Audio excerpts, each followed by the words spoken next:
I got married, and so I tackled Griffin on there. It's kind of pesky, but whatever. And yeah. Isn't a griffin a large bird? Is it?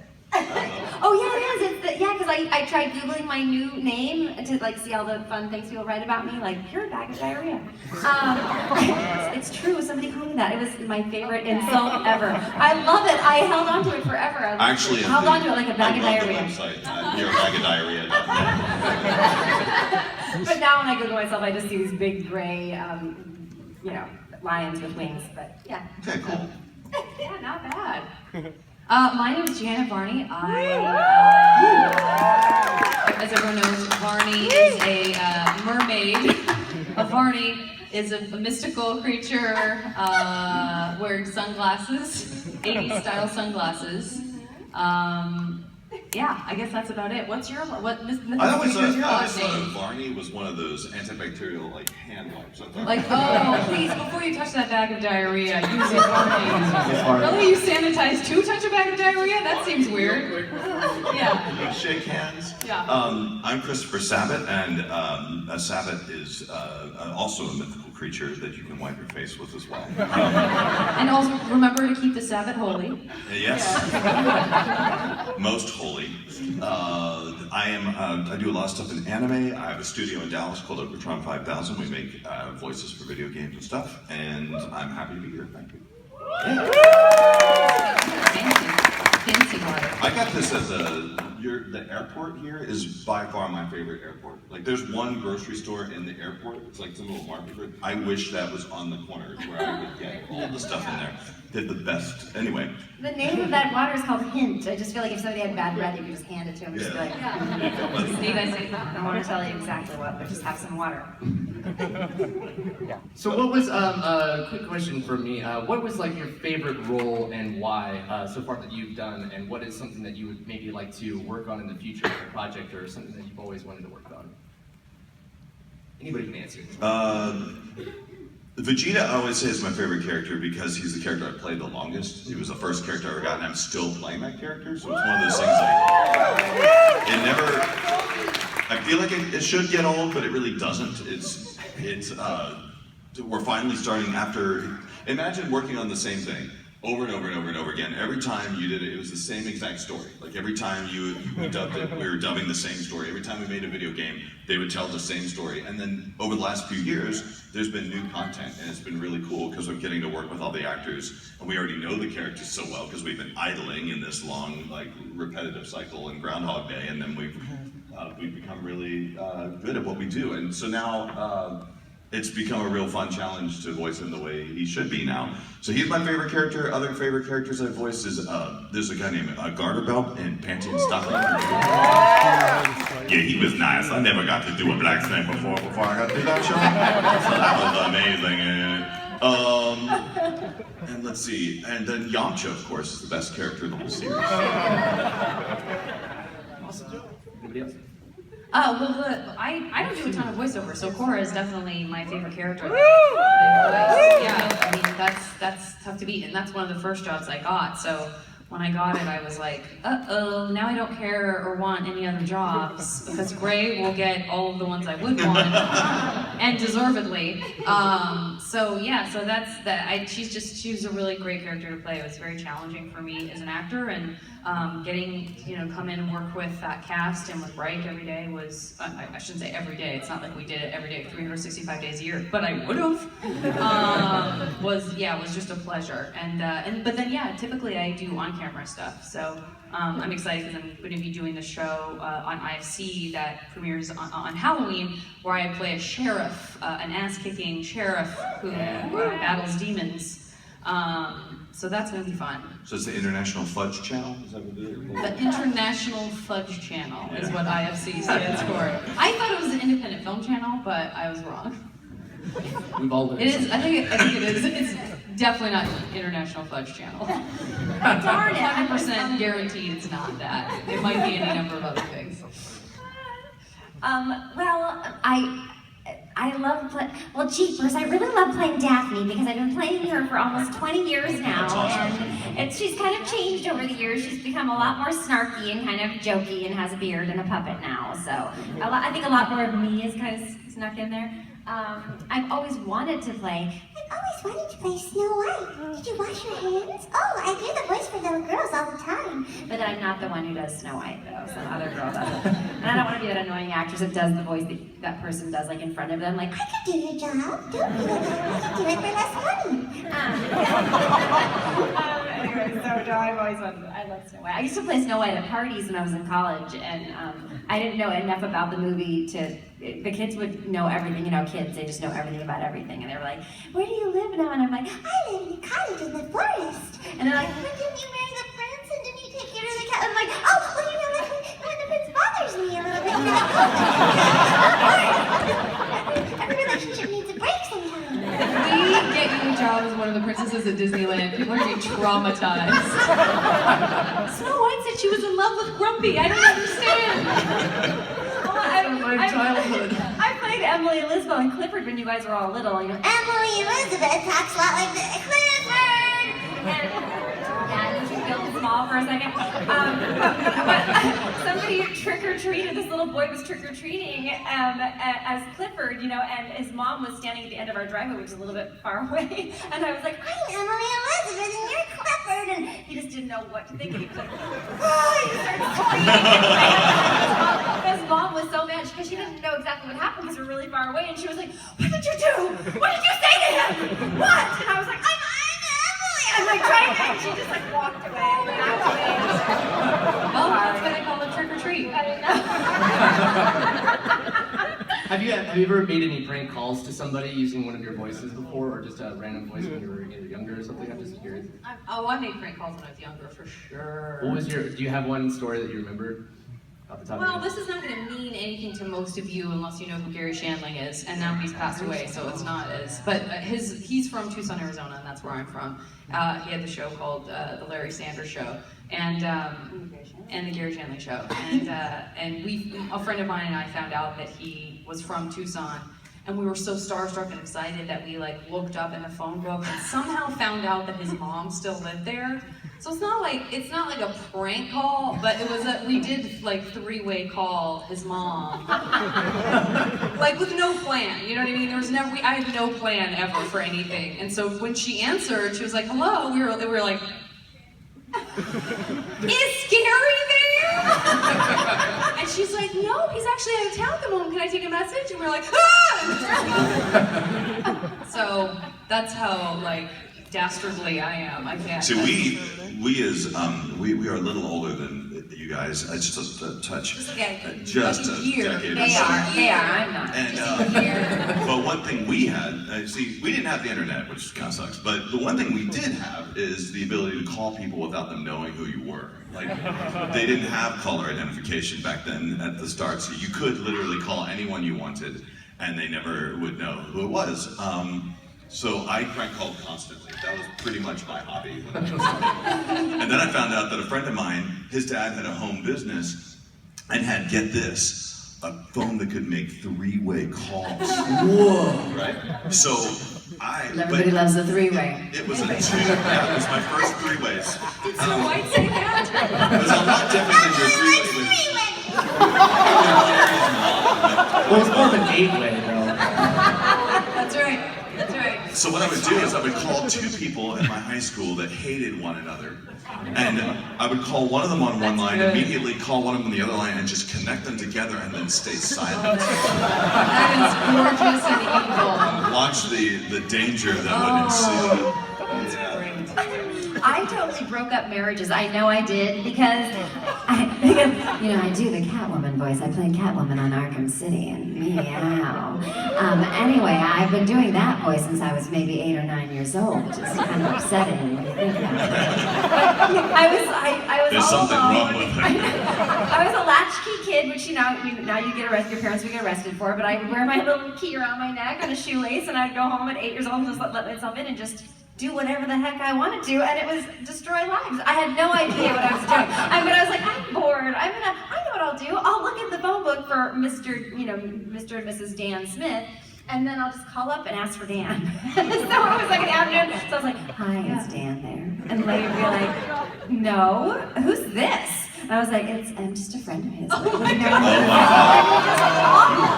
So I was just like, and I didn't even like 10 years ago, I was like, oh my God, that's awful. And I thought of all these poor men coming home, because I'd probably do it 20 times a day. And the havoc that ensued. I mean, just coming home like, hi, honey. Well, hi. You know, Yeah. just like, oh my God, A friend home. You're dating a 9-year-old. And I would call in and tell the office that I would do my mom voice, which kind of sounded a little bit like that. And I would just say, you know, Grace's not going to be in today, so she's got a doctor's appointment. So, and I'd leave it on an answering machine so nobody could question me and I wouldn't get nervous. I used to call and check. My voice dropped between 6th and 7th grade to about where it is now. So I had a super low voice at a young age too. And I would always call my school and get it, yeah, this is DeLisle Sabat. My son's just not feeling great today. So we're going to keep him home. If you could send his assignments home with his brother, that'd be fantastic. My dad was taught at the high school that I went to, and I still ditch sometimes. So, like, teachers would walk by my dad in the hall and sincerely be like, how's Janet feeling? Which was like, how dumb was I? Why did I think I wouldn't get caught? And all of them, they should have just let you, not try to, you know, I don't know. Yeah. Just, they knew what they were doing. Button into our family affairs. Did just your 'cause we dad were both cover in for high you, school. kind of? No! Oh. My grandma covered for I told my mom wasn't in my life much when I was little, and so I told all my friends at school that my mom was like this famous movie star, and that's why they're like, where's your mom? How come she never comes to anything? And I'm like, she's famous, and she's in a lot of movies right now, so she didn't have time for PTA. And so then my grandma came to pick me up at school, and these kids were like, oh, we're gonna bust her now. So they're like, is Grace's mom a famous actress and movie star? And that's why she was like, yes, she is. I remember that moment of like, come on, grandma, don't let me down. And then, then we got in the car and she was like silent for a while, and then she just turned around before we got out and goes, don't ever do that to me again. Don't make me lie like that. Oh, I wish you guys had also been bank robbers. That would really fill out the story perfectly. And then me and my grandma went and robbed 5 banks. We were adorable outlaws. Cool. Real quick, I want to go ahead and see somebody that wanted to ask a question. Go ahead. Hi, this is for Chris. Thank you for being here, by the way. It's so exciting. Oh, thank you. Thank you for being there. You've obviously had many and varying roles in anime throughout the years, and I was just wondering, what was the most challenging for you to bring to life? There was this one character someone came to me with on a show, and up until this particular role, I played only dudes that have huge muscles that scream and they can shoot fire out of their hands and they want to kill people or they hate being part of the group. And then suddenly some clever director said, I've got a role for you. And I said, oh, great. It's on a show called Fruits Basket, and the character is named Ayame, and he is class president, he's a cross-dresser, and he loves boys really, really hard. And he speaks really fast. And I have never been nervous to play a role before, because I have never done anything quite like that, as far as a fast-talking, high, lispy voice before. And it was a challenge. And everyone brings that voice up to me all the time. Everyone likes that voice. Because it was fantastic. Yeah, thank you very much for that. So, I yeah, thought you were doing that when she said because it's fantastic. I was like, oh my God, that is so nice. that is great. It sounds just like me. Awesome. If you have any questions, I see your hand raised, but if you want to ask a question, you guys are more than welcome to line up over here at the microphones. Anybody can ask questions. If you aren't currently asking a question, I just ask that you kneel so that you aren't blocking any sightlines for anybody that's sitting. I would also ask that you kneel when you're asking the question. Yeah, that too. As a sign of You're speaking reverence. to Start the question like this. You must also say my liege at the beginning. My liege, yeah. Hello, my lordship. Hi, I just wanted to ask a question for Chris real quick. You know, you do voice directing on the side as well, for Dragon Ball as well as other productions too. Can you tell me a little bit about your role in that and how you got into that in general? I was really, really lucky. I was going to school at University of North Texas, and I had a friend of mine who was working for this tiny company that had about 4 employees, and her job was to rotoscope nasty parts out of anime so they could go on television in America in 1999. So her job was to change beer into grape soda, or to make panties falling from the sky just like money or something. And I was always fascinated with their job, and I kept joking with them, like, will you please just show me just all the footage that you cut? That's all I want to see. And at one point she came to me and said, hey, you do like voice work and stuff, you're on the radio, right? I said, yeah. She goes, we're having these auditions for this show. And I came in, auditioned for it, turns out it was called Dragon Ball, and I was cast as a couple roles, and about a month later they asked if I'd be interested in helping them cast and direct it. And at that point I had no experience with anime or really like voice direction of that kind. But neither did they, so they didn't seem to really care. And I've always kind of had a motto of telling people I know how to do anything, and then figuring out how to do it really fast and hopefully better than other people. And you kind of have to, as an actor or as a performer, you just have to be extremely confident, and that's kind of how it was. So after working with Funimation for a long time, I started working in video games. We did our first Dragon Ball game, and all of a sudden it clicked inside me that while I really love anime, my true love is video games. My dad was a gamer, I was a gamer growing up, so I thought, I'm gonna open up a studio where we do voices for video games, and that's what I did. It's called Okratron, and since then we've done tons of stuff, and like Guitar Hero and Borderlands, and it's like a lot of like Doom and Quake and a bunch of other games. We've been really, really lucky. I thought it was Dragon Balls I didn't know it was Dragon Ball Z. I was like, what's it about? Like dragon testicles? Or it's Dragon Balls. For you it is. You may call it that forever. Everything is. Yeah, Thank you, man. Right over here. Hey gang, Sailor Mars here. So I had a question for Nice beard, by the way. Thank you. I work out. So a question for you, Chris. When you were working on Dragon Ball Z and you had to spend 10-15 minutes screaming into a mic, how bad did you rip up your voice? Because I can't imagine that would have not been painful. The type of stuff that we had to do to scream in those early days is stuff that I don't think most people would even dare, even I would dare do now. Some client had asked me to like, hey, we're gonna have you scream for like 3 or 4 hours in a row with pretty much no breaks, like 5 or 6, like 6-hour sessions a week. I would have said no. I was just dumb and young at that point. I didn't care, and I luckily still have a voice to this day because it was painful. That's rough, buddy. Thanks. Yeah. All right. Yes, right over here. Question for Gray. What's the most Hello, awkward it's Stella. She's a plant. I already know her. No, I don't. I met her earlier. Let's go. She has a rad family. I have to say, her mom and dad. It's a great family. Anyway, hi, Stella. Before you destroyed it. I know. So, what's the most awkward thing that happened for you when you were voice acting?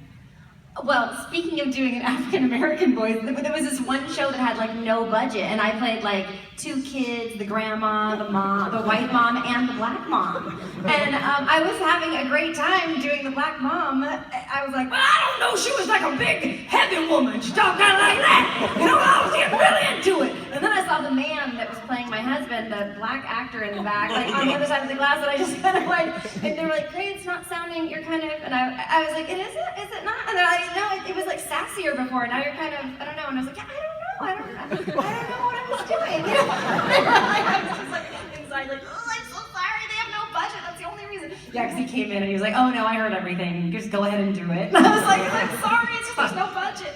Anyway, but yeah, it was kind of weird. Because they should have hired a black actress to play it. But people are cheap. People are cheap. People are like, why are you in so many things? I'm like, because people are cheap, and I can do a lot of things for the same amount of money. I was telling Estella's dad, because they hire you for one price to do up to 3 voices. So I was saying, you know, Some girls talk like this and like, I really want to do voiceovers. I have this voice naturally. and then they would get in the booth and they're like, okay, can you do the boy? And they're like, Yeah, the voice sounds like this. And then they're like, what about the grandma? The grandma's gonna talk like this. I'm just like, no. They can only get you for one voice. You probably won't work very much, but anyway. Thank you. There was actually a while where I was doing the Texas lottery spots for both the African American campaign and the Caucasian campaign at the same time. Like they was literally the same spots. And what was funny is that I would come in and I would do my reads for the Caucasian version of it, and then I would have to wait while the Hispanic version was done. And that guy had the best job because no one knew Spanish, and so he just go, and they go, was that good? And he go, oh yes, it was very good. And then the client would completely change. And all of the white guys would leave. And an entire like black crew of guys would come, and it was like this little old lady, and she'd go, all right, I'm gonna need you to up the blackness a little bit on this one. It was the weirdest sessions, the weirdest session. Frankly, I love the Caucasian, like I love the black crew more than the Caucasian crew, because they were just like Caucasian. There was an actor named Michael Leon Woolley. He played the little alligator in the what was the Disney movie about the swamps and the what was it called? Prince and the Frog. Yes. And Michael Leon Woolley, he tells the best story. I'm going to tell his story right now because it's that good. I know he's not on this panel, and he'll forgive me. But he went in, and he's a big, tall black guy, and they went in to do his job, and they said, we need you to sound very white for this. And he was like, okay. And it was like an Allstate commercial, so he was just like, his mind was just like, I'm really white. So he goes in, and he goes, Allstate, it's all good. That's and they were like, and they were like, you could do better than that. Come on, and he does like a few Allstate, it's all good. It's all good. He's like really like trying to do it. And finally, it's just he's like, I can tell it's just going bad. Like I can't. It's really hard for me to sound very white, And so he's like, I'm sorry. I just don't think I can sound very white. I'm a big black guy. And they're like, oh no. We need to sound like Barry White. He's like, oh. So he did it like 2 takes. So he did literally the worst Barry White impression. That's awesome. Anyway, They were regretting their decisions to hire at the beginning. Like, I don't know if that's good. Right over here. Hi, this question is for Janet Varney. Oh, yeah. I've seen you perform at Sketchfest, the nice. comedy festival, which I think you co-founded. Are there a lot of comedians that you see doing voice work? Oh yeah, for And sure. If so, why? Oh yeah. Well, I think so many comedians are big dorks. I proudly count myself among them, and that's just that's such a fun, wonderful way to pass the time, honestly, and to get paid for it is a ridiculous gift. But a ton of my favorite cartoons and the cartoons that are on Nickelodeon and the Disney Channel, although to me it seems more, I see it more Nickelodeon. I don't know. But yeah, comedians love, that a lot of them have really great improv chops. Gray will come in and say something and then say 5 things at the end that are better than what's written, all due respect to the writers. But and so I think that's a very freeing feeling for comedians too. But yeah, even comedians who have like really filthy material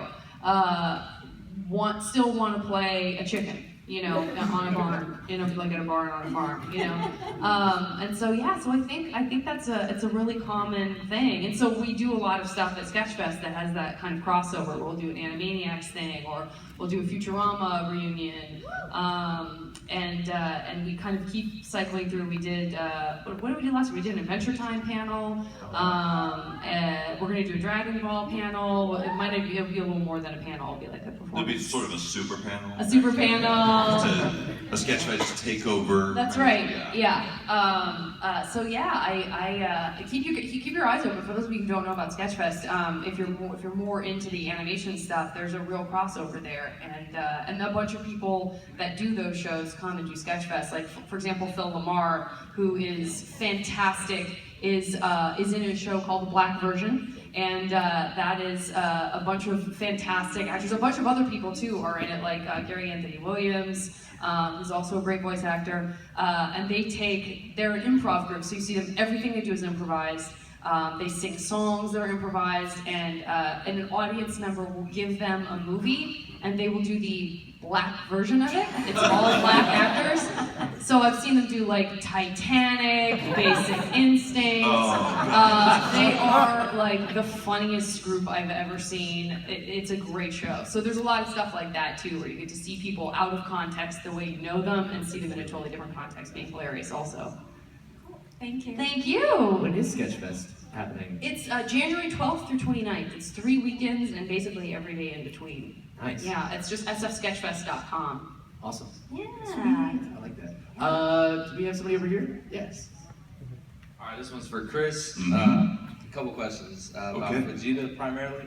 Do you like the changes that he's gone through since becoming a villain and then now becoming one of the heroes and being around? And also, how would you like to see him move from number 2 to number 1, like, because you know in Resurrection where he almost got to kill Frieza, but then they turned back time and he didn't get that kill. How would you like to see him get an actual kill? Well, I'm just kidding. That's okay. There's like 4 people in here that wanted to see it who haven't, but that's okay. And so how would you like to see him be the actual one to take out the main villain? I think I don't even have to answer that question, because obviously, like, Vegeta's my favorite character in the Dragon Ball series. I think that he's had the best transformation, literally and figuratively, throughout the series. I think he has a much better, he's a more rounded character than anyone else in the show. Like, Goku is a very one-dimensional character. That guy got hit on the head, and now he's nice, and all he wants to do is eat food and fight people. And Vegeta has had a really long, diverse, sad history.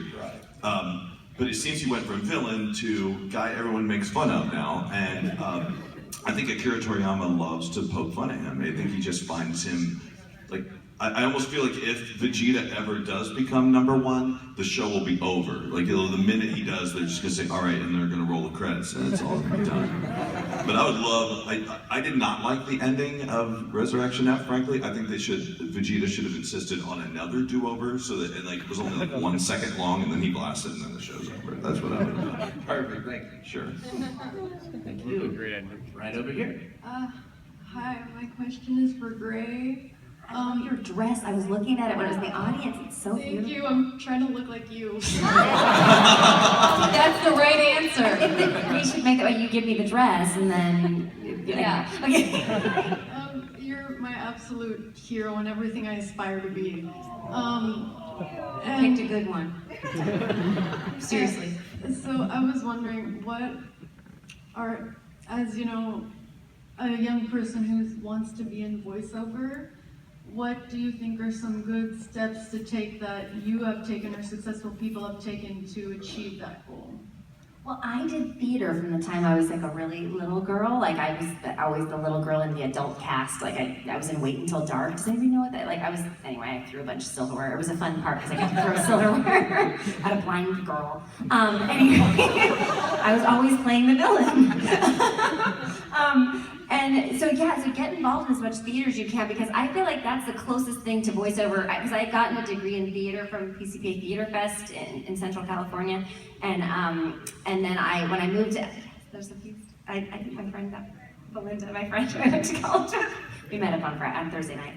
Haven't seen her since college. She hasn't changed.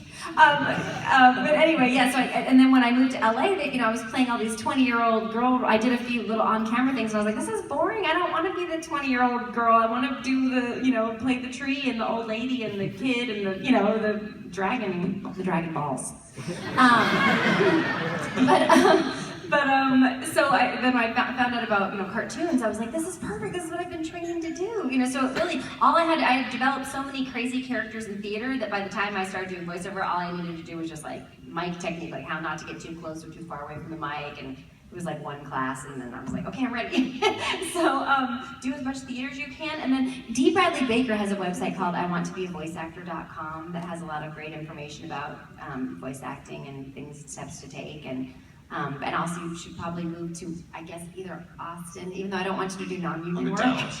Dallas, Yeah, don't move to Austin, although Austin is a great town. It is a great town, but my friend's like, oh, we make like $200, and I'm like, what? Oh my God, it's just awful. Yeah. She's like, it's a right to work state. I was like, it's also a right to not make as much money as Yeah, everyone else. Anyway, it's a right to get screwed state, honestly. but move to LA, because I think most of the animation's in LA, not in New York. New York's more commercial stuff, but So, thank you. What's your name? Karina. Karina. Follow me on Twitter. So. Oh, I do. Awesome. Well, we'll message. If you have questions, you can message. Thank you. Also, for everybody else's amusement, one of my favorite voices you do is Vera, the very old lady you went to church with. Oh my God. Okay, so at church there was this really old lady. Her name isn't Vera, she just said Vera, but I call her Vera because that's, yeah, anyway, we went to church and there's this really, really old lady who brought this like 60, I love that dress, come on. Green's my favorite color. Anyway, so there was this little lady that we went to church with, and she brought this like 65-year-old woman to kind of be her assistant, you know, to do things for her and everything, and if the pastor went like even 1 minute over the time, you know, she would start complaining. That's why everybody loved her, because he would have to wrap it up, because she would just go into, she'd have a really loud voice because she couldn't hear anything, so she would go, "It's just going on and on. He's going over the time." and then you would hear this like, woman like go, "Well, I hope so. I have people coming over later and I've got to go shopping. I hope he doesn't talk much longer." And so anyway, but one day, it was my favorite day, where the pastor was like, okay, you know, there were some people in our congregation who couldn't make it to church today because they were really, you know, they were sick. So if you have anybody you know who is too sick to make it to church today, just, you know, bow your heads and say their name silently to yourself. And she goes, "Vera." I love that voice. So I use the voice all the time, and that woman was just the gift that kept on giving, because I don't know how many cartoons I've been that way. Like if anybody's watching The Loud House on Nickelodeon, I play Lola and Lana, and I play the little baby Lily. But I also play Scoots, the little lady she's on the little scooter, you know, and Her name was Scoots, and she talks just like the lady that talked about Vera and all that stuff. Anyway, so.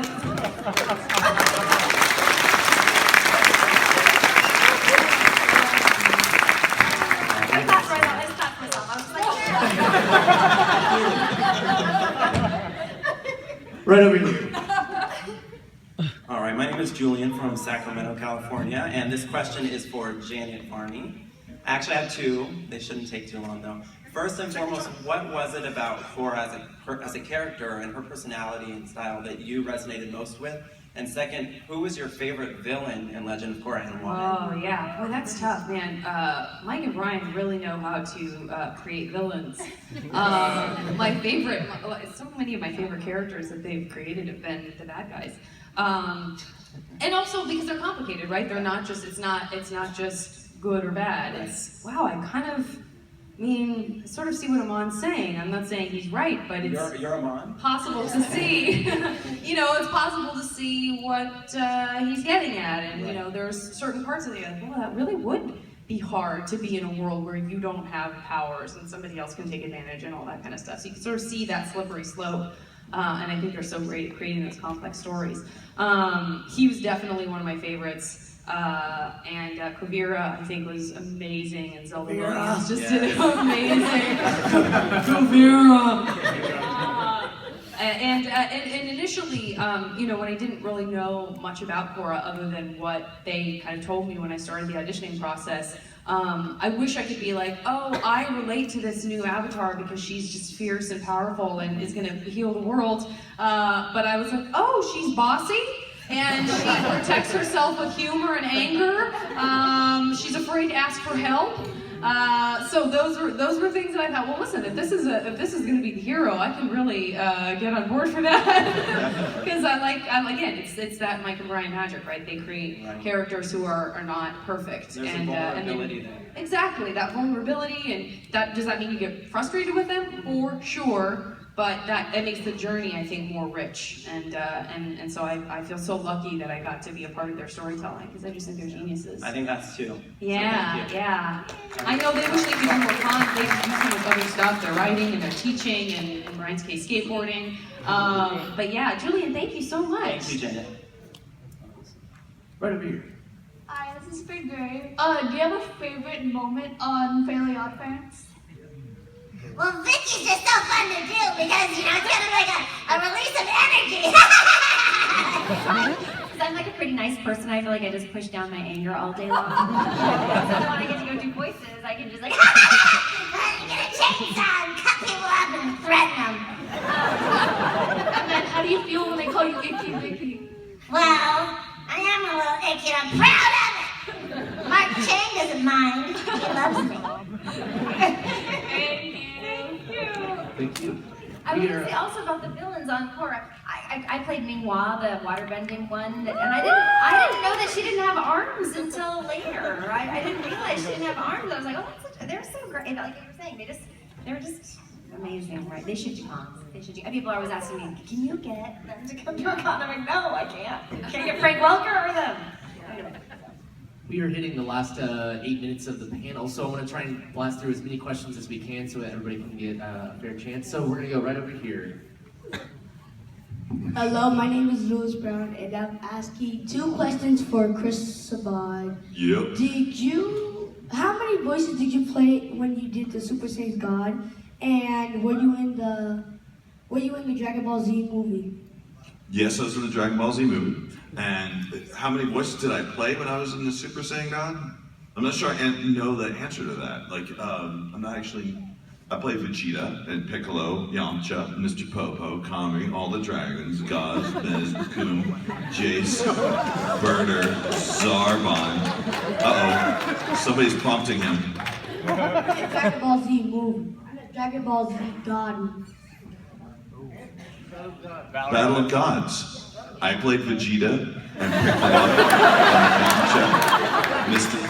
Popo. I'm really confused now. I directed it. Is that how? I gave himself all the parts. That's right. It's funny, I got a lot of those roles basically when I was describing what Funimation was like in the beginning. They had like 4 or 5 employees. And when they offered me the job to direct Dragon Ball Z, they also said, yeah, and you're gonna have a salary too. And I'm like, oh, sweet, yeah, I'm right out of college. I'm like, of course. And then they said, oh, and we're gonna have you do just some extra voices and stuff while you're here too. So I was definitely like making $20,000 a year, kind of doing half the voices of the series. Ended up paying off in the long run, I think. Yeah. But thank you, that was a great question. Mr. Popo is an interesting character name. I'm half Mexican, and to me, like I would be like, wash your popo, make sure you wash your popo. So between Dragon Balls and Mr. Popo, my head is spinning. Anyway. Mr. Popo was not an offensive character in any way. I kept it very clean. You had a totally different mindset of what you thought that show was. Popos and balls. Right over here. Hello, hello. I just want to thank you guys for all your work because, you know, the characters you do are inspirational or, you know, they help motivate us. So, like, never think that your work, like, doesn't mean something to people. You know, especially for, like, you know, she shared her story and that was amazing. But my question is, at what point in, like, your career were you, like, doing voices like, this is the job I want to do for the rest of my life? It was during doing Azula. I mean, I always loved my job, but when I went completely nuts and cut my hair all off, I was in the booth by myself, and I remember reading the script ahead of time and just going like, which I don't often do, but I knew that it was going to be some heavy duty stuff. I just thought like, I love this is so like when you're written something so wonderful, it's just and you get that like excited feeling that you can't wait to get in the booth to play it. Also, when at the beach episode where she had to try to fall in love, like I tried to flirt. When I was watching Azula try to flirt, I was like, oh, this is so good! I can't wait to flirt as Azula. And she's gonna try to conquer him, and we're gonna be the most powerful couple in all the world. We'll dominate the earth. You know, she just didn't know what to do. And then that awkward laugh, I just couldn't wait. So I remember thinking, I love this. I love reading things and just can't wait to get in there and just do it. That's why I'm a terrible director. People have said like, could you give me coaching or could you do classes? And I don't want to because the whole time they're doing it, I'm thinking, no, don't do it like that. I want to do it. Just get out of there. Let me do it. It's terrible. I'm a terrible, terrible teacher. I think I was so excited about Bora that I couldn't really wrap my head around the fact that it was real until Nickelodeon had a fun premiere party, and they showed the first 2 episodes on a really big screen, and when I saw it and my character, it wasn't even my voice, right? It was Dee Bradley Baker's daughter's voice, who is the first baby Korra that says, I'm the Avatar and you gotta deal with it! And the second I even saw the character I play, not even my voice, I just burst into tears because I was like, oh God, this is real. They can't take it away from me now. It's already been recorded and animated. And then when I started doing cons, and Chris was talking at our panel yesterday about his experience at San Diego Comic-Con, that moment where you have that first interaction with the people who are being affected by the work that you're doing. There's nothing else like it. It completely changed the way I felt about acting. It deepened it in a way that I never realized. It was like you don't know what you're missing until you feel that, and then you realize like there's a meaning and a purpose behind it that's extraordinary. So. Yeah, when I was growing up, I never thought I want to be a voice actor because I didn't honestly know what voice acting was. Again, we didn't have the internet, so as far as I could tell, the voices were just on the shows. Like they just existed. Like there was no concept of like there's somebody actually doing the talking for these. They just, to me, it was just the characters, and it's a cartoon, and I watch it, and I didn't even understand what the concept was. Yeah, I didn't understand it until The Simpsons. Like, it wasn't until The Simpsons that I was like, oh, this came from a show called The Tracy Ullman Show with these actors that I had seen, and I knew they did the voices, and I think that was the first time I was like, wait, is this true for all cartoons?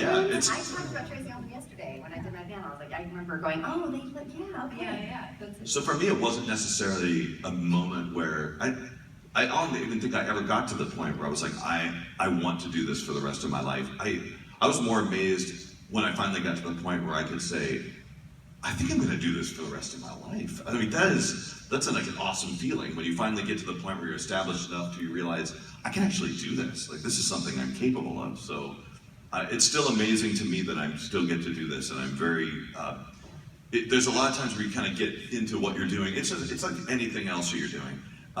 Whereas every now and then you'll walk in and you go, I don't want to have to do this today. And then it takes about 5 seconds for you to realize, I get to do this today. Like, why am I complaining about this? Oh yeah, I used to clean houses, and I remember being depressed that I had to drive all the way to Santa Monica, which if you lived in Los Angeles, you would know that it takes like 2.5 hours to get from Santa Monica. And I was kind of like, I can't believe it, you know, and then to myself. And then I looked over and saw a woman at a bus stop with her cleaning supplies in a thing, and I'm like, oh, lady, you know, I need to get it together and just realize how blessed I am to be able to drive to Santa Monica in this car that runs, and, you know, and not have to do that. I totally cut you off. No, I was done. I mean, the point was made, you know. We're really grateful to be able to do this, and I don't know, it's pretty cool. Thanks for the question. Yeah.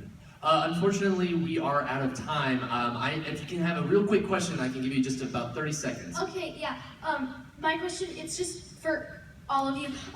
What's the most strenuous voice you've ever, like a voice that really almost made you lose your voice? All of Dragon Ball. Grandma Stuff'em from Kids Next Door.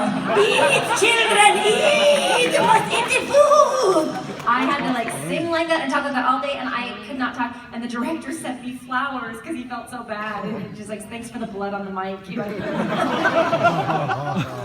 Yeah, any video game thing, I think, is just excruciating because there's so much screaming and yelling, for sure. It's tough, man. Thank you so much. And ladies and gentlemen, please give a round of applause once again. And Chris Sabat, thank you so much for being here, guys. Thank you, guys. Enjoy the rest of your Comic-Con, everybody.